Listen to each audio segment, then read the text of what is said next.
Hello, Ken Barnes again here in my attic, showing you how to manually do it yourself.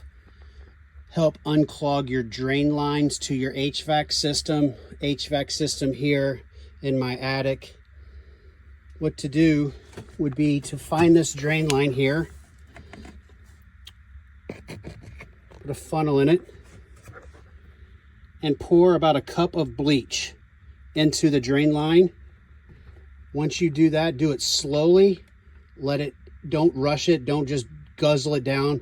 Let it take time to settle and grab all the algae that's in there.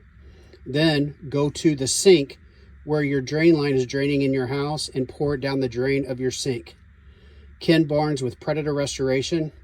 Happy to help in any way. Thank you.